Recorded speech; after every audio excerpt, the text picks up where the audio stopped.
climáticas, meu nome é Amanda Costa e começa agora o Tem Clima Pra Isso, o nosso programa sobre crise climática aqui na TVT. O estilo de vida que foi desenvolvido no mundo ocidental se mostra cada vez mais fadado ao fracasso, tanto na relação do indivíduo com a natureza, como na sua própria alimentação e hábitos. É necessário começarmos a contrapor essa visão de mundo, voltando nossos olhares para o continente africano, resgatar nossa cultura de harmonia com o meio ambiente. A cultura do continente africano, em geral, é entender que somos parte do meio ambiente, que cuidar da terra, da fauna, é cuidar de si.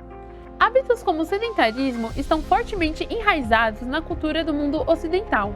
A comida chega em casa, o trabalho é feito de casa, o transporte é feito de forma para o usuário se locomover o menos possível.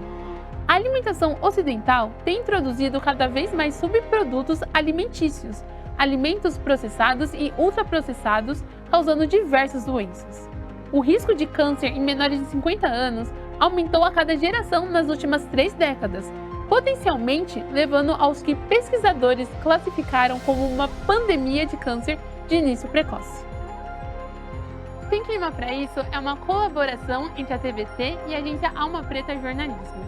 O mundo precisa de mudanças e eu quero saber, a gente tem clima para isso?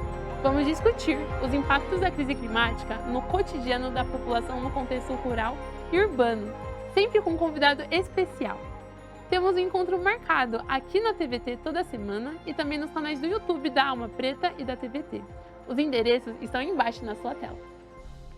Para a nossa conversa de hoje, Amaury Filho de Reis tem 28 anos, é ator, professor de idiomas, estilista e comunicador.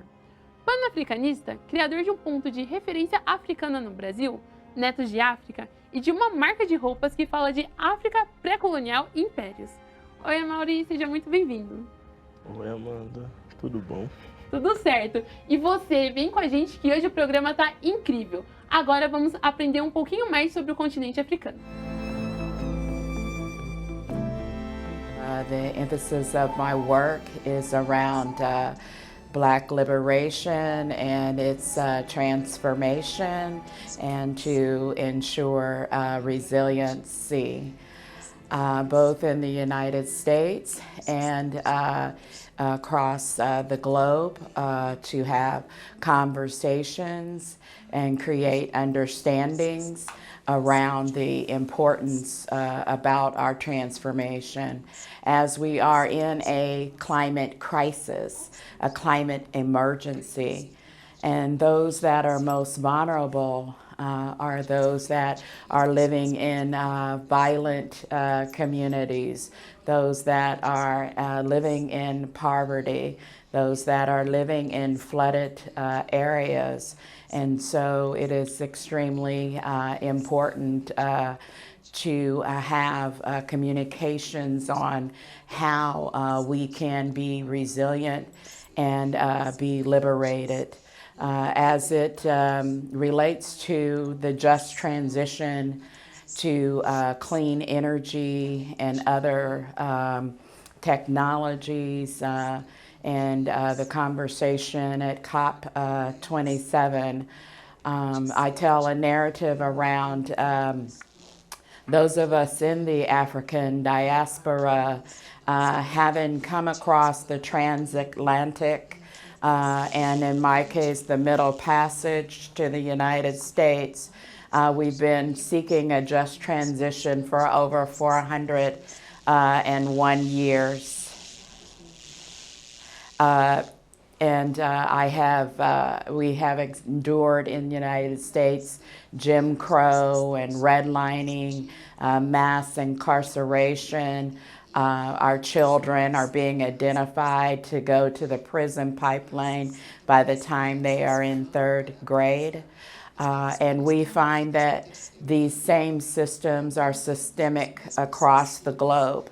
As we try to solve this climate crisis, we are also in a place for opportunity. Last year at the COP26, many of the people of the African diaspora were not allowed to be inside the COP.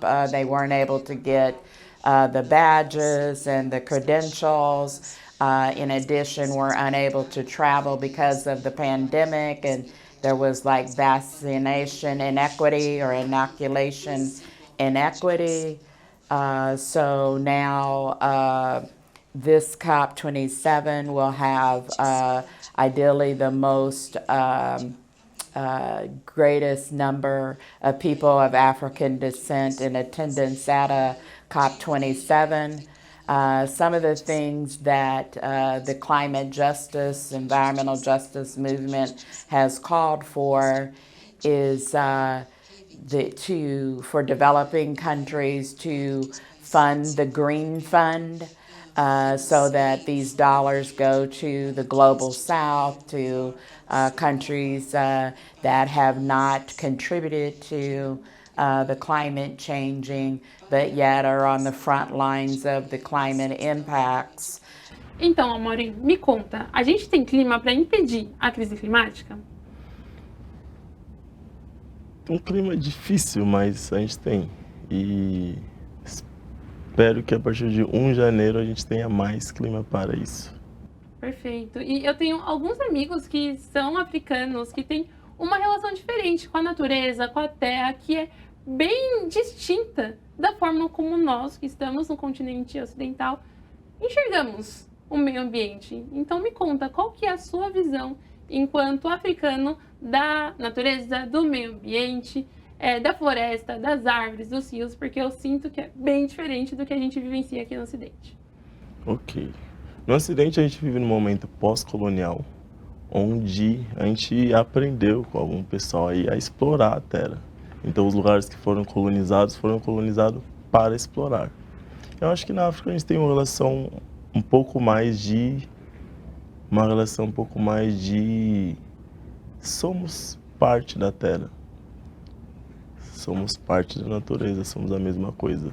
Não tem muito essa relação de sou superior à terra e exploro ela da forma que eu quiser. Eu estava conversando com uma amiga, o nome dela é Samuel Seteremaué. Ela é uma indígena Amazônia. E ela falou uma palavra que reverberou bem forte dentro de mim. A palavra é corpo-território, que eu acredito que traz bastante o sentido do que você trouxe.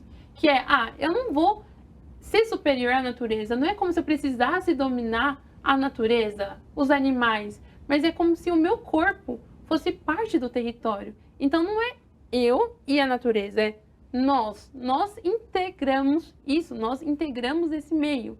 E isso ressoa com o que você enxerga do mundo, com a sua visão. E dentro desse contexto, na sua opinião, o que o continente africano, o que a Amaury tem a ensinar para a galera do Ocidente? Eu, Amaury, especificamente, não sei se eu tenho muita coisa a ensinar.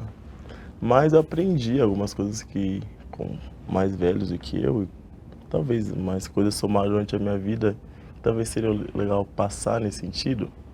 Acho que sobre cores, a gente falar sobre cores, tem a forma de se viver em São Paulo. Todo mundo no metrô vestido de preto, branco, azul e marrom, me faz pensar muito, como assim? Se você fala de ter cor nas suas roupas, na sua alimentação, no seu ambiente, você tem um ambiente mais saudável, você tem uma alimentação mais saudável, você é uma pessoa mais saudável. Se você mata todas as cores nos alimentos, na natureza e na vida, você tem uma vida menos saudável. Maravilhoso.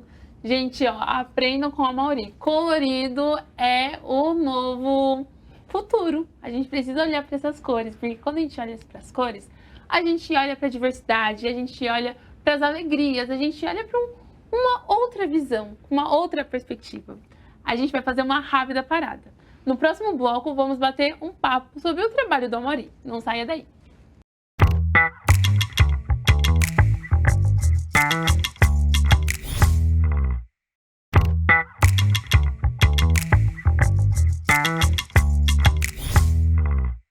Lindezas, estamos de volta com Tem Clima para Isso. Lembrando que o conteúdo do nosso programa também está na internet. É só você acessar o YouTube do Alma Preta Jornalismo e da Rede TVT para ficar por dentro de tudo que está rolando aqui no nosso programa. E Amaury, Muitas vezes, quando a gente vê notícias, quando a gente lê artigos, quando a gente assiste à televisão, a gente tem uma visão bem estereotipada do continente africano. Geralmente passa lá no Instagram umas crianças magrinhas lá e o pessoal pedindo doações, ajude as crianças africanas. E a gente sabe que a África não é só isso, mas muitas vezes, por conta de uma mídia que tem pessoas brancas à frente, isso acaba sendo passado. Na sua visão, o que a gente poderia fazer para transformar essa visão estereotipada que muitos brasileiros têm do continente africano? Essa reprodução massiva de crianças passando fome e cenários pós-guerra foi muito importante para arrecadar fundos em momentos que aconteceram tragédias. Foi uma estratégia, né, por exemplo, do We Are the World, do Michael Jackson, mostrar coisas complicadas para chocar você, sensibilizar, ajudar. Só que isso ficou muito na cabeça das pessoas. Fica muito, e tanto passar isso. Então, a rola, por exemplo, para você entender, pegar uma parte do Brasil que esteja complicada numa situação e só mostrar aquilo. Uma forma de não ficar apenas com isso na cabeça é olhar as outras partes. É acompanhar coisas, consumir mais potências africanas. Seguir, assistir e tentar saber mais sobre potências, artistas, ou acompanhar outras formas de mídias, que não seja aquele que o mainstream mostra, acompanhar o Alma Preta Jornalismo, acompanhar o Netos de África. A gente faz um trabalho de tentar mostrar o outro lado, né, que seja em relação à potência da moda africana, a potência dos países africanos, falando de economia, cultura, política e África, no que não é mostrado por aqueles motivos que a gente sabe. E pensando nisso, a gente precisa entender que é necessário que os próprios africanos em diásporas tenham uma visão fortalecida da África, que enxerguem a África tanto como uma potência geopolítica, como uma potência de conhecimento, de saberes, que é muito o que o panafricanismo traz. Mas, para as nossas lindezas climáticas que não fazem ideia do que significa isso, como que você explicaria?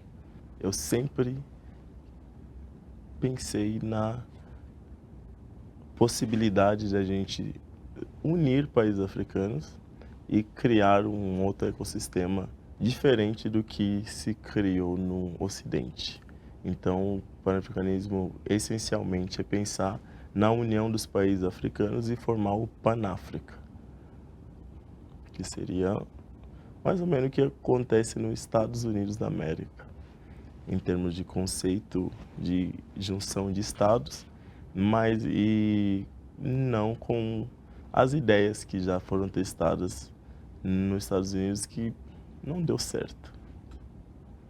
Que ideias seriam essas que não deram certo? Toda essa ideia de a acumulação de recursos só por acumulação,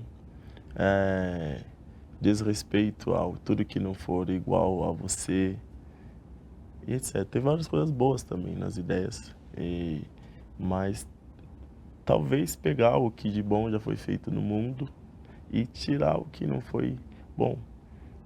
Muito bom. Eu acho que o que a gente viveu até agora, muitas coisas não deram certo. Dá para tentar uma outra coisa. E se a África estiver fortalecida nessa sua visão, enquanto continente, o que muda para os africanos em diáspora, para as pessoas africanas que estão fora do continente? Muda tudo. Esse ponto de vista muda tudo.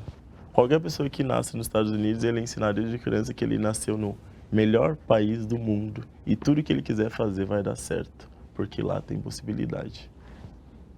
Então, essencialmente, você tem um lugar que você se vê como potência, que não é o que acontece atualmente na África e em vários outros países.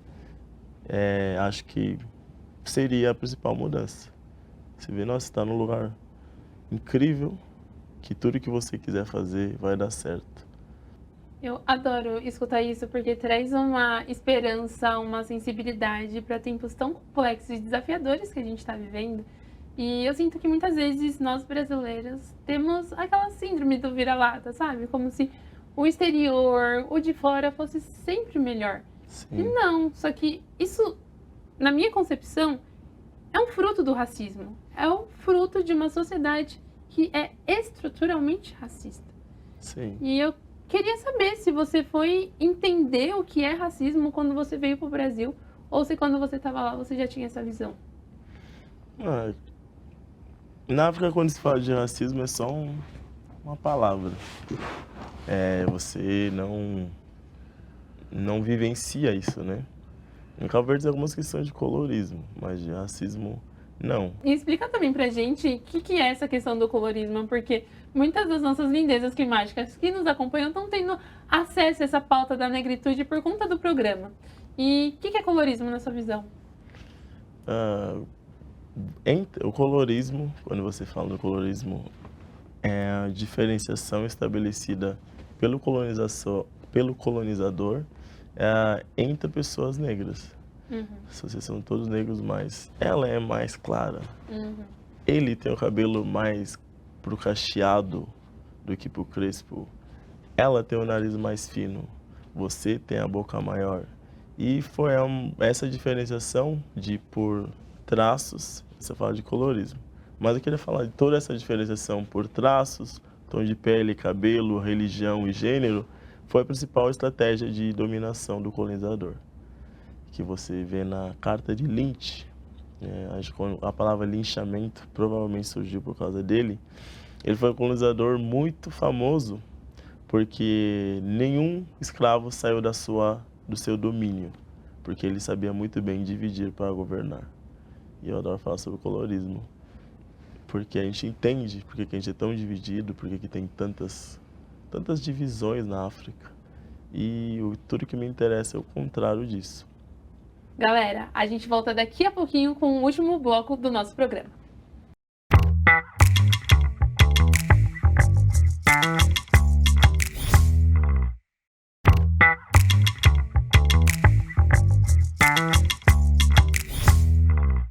Estamos de volta com o Tem Clima para Isso, o programa que discute como que a crise climática vai impactar os povos mais vulnerabilizados e como é importante a gente trazer outras narrativas para apresentar soluções decolonizadas, afrodiaspóricas sobre esse problema tão urgente e emergente. No bloco passado, a gente ouviu o Amaury falando sobre a perspectiva enquanto africano, enquanto panafricanista e como que a gente precisa desenvolver esse olhar sobre qual que é os principais impactos em temas como natureza, meio ambiente, sobre a nossa visão enquanto sociedade. E agora, Mauri, você que está aqui, todo trabalhado no estilo aqui, super chiquérrimo, lindo, maravilhoso, eu queria que você trazesse um pouco mais sobre o seu trabalho enquanto estilista. Que você se reconheceu nessa posição? Como que é trazer a moda de Cabo Verde aqui para o Brasil? As pessoas respeitam, as pessoas olham ou tem ainda um certo distanciamento? Conta pra gente como tá sendo a sua experiência. Ai, ai. Bom, usar as roupas que eu uso na rua, primeiramente, eu usando, tem esse olhar mesmo e eu adoro. Você gosta de chamar atenção, né? Você gosta de...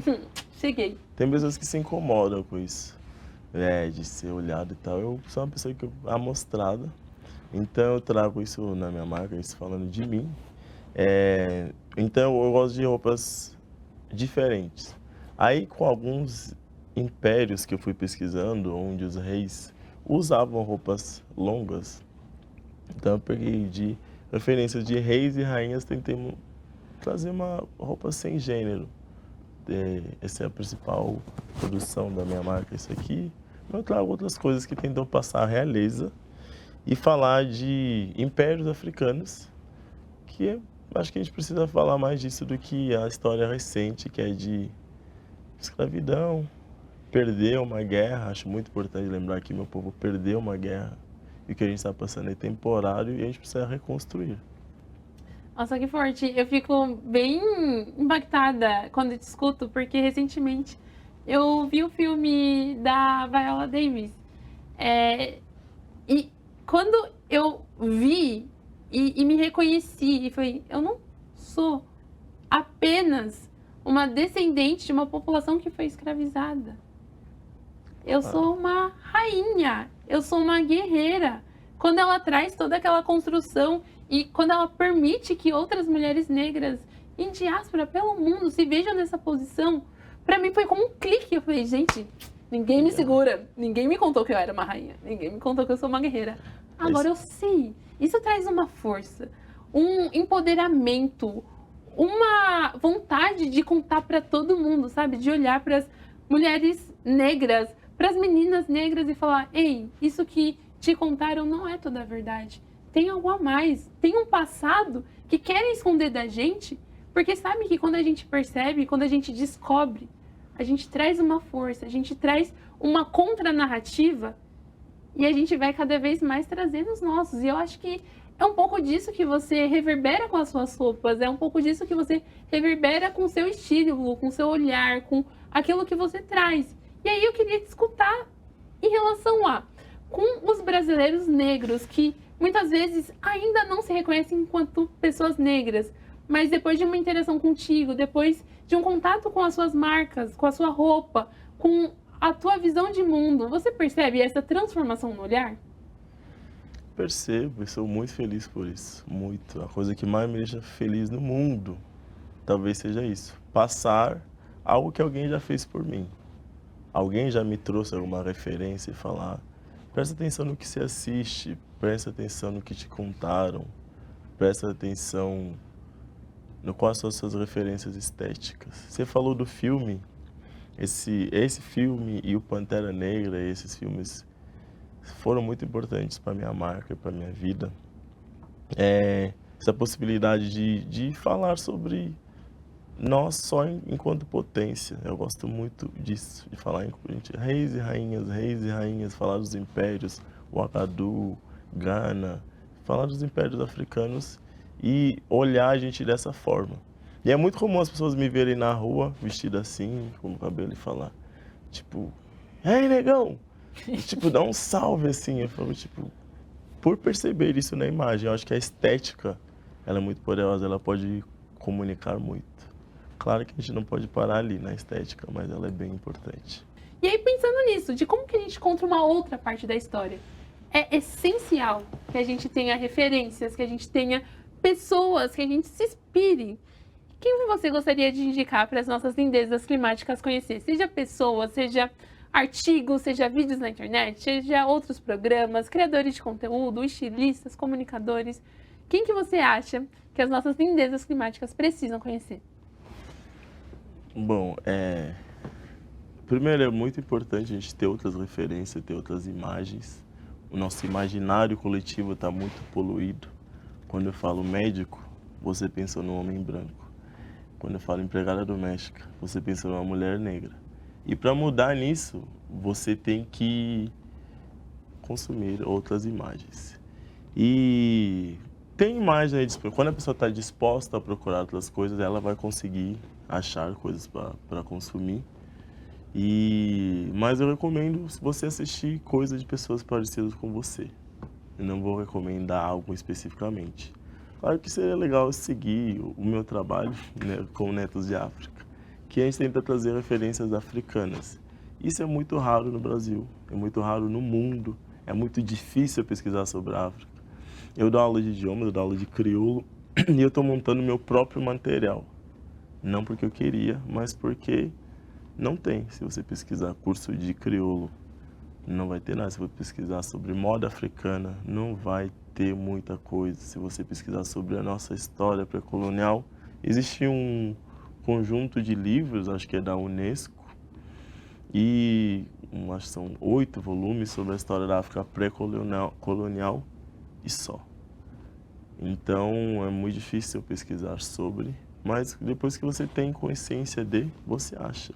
Amaury, maravilhoso. É essencial que a gente tenha outras referências, que a gente consuma esse tipo de conteúdo para desenvolver essa outra visão. E tem uma pergunta que é a pergunta do coração, não pode pensar muito para responder. E eu gostaria de escutar. Que presente você deixa para o presente? O presente que eu quero deixar é que, após a minha passagem pela Terra, nunca mais seja igual ser neto, filho ou bisneto de África em diáspora. Queria muito que isso acontecesse. Profundo, profundo. Muito, muito, muito obrigada por ter vindo. Foi essencial, foi precioso, foi valioso te escutar. E você que ficou com a gente até o final do programa, muito obrigada. Você entende a importância da gente não apenas escutar e aprender, mas a gente reproduzir e fazer com que esse tipo de conteúdo alcance cada vez mais pessoas. Com você engajado, engajada, a gente vai conseguir fazer com que narrativas como essa alcancem cada vez mais pessoas e para que a gente consiga, de fato, cuidar tanto da nossa população quanto do nosso planeta. Posso contar contigo?